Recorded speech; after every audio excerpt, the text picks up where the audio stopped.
Kay may grasya maabot, no?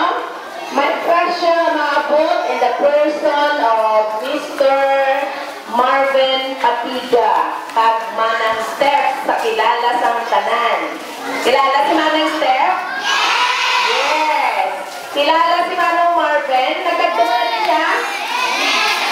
O, kilala niya na sa bong?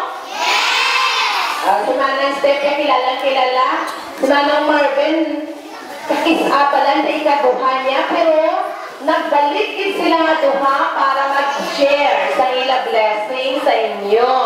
Kaya nanamihan sila sa kabataan sa Balugo. Ano ay nanamihan nila sa kabataan sa Balugo? Kay Buot? Buot? Danahuyakan sila eh.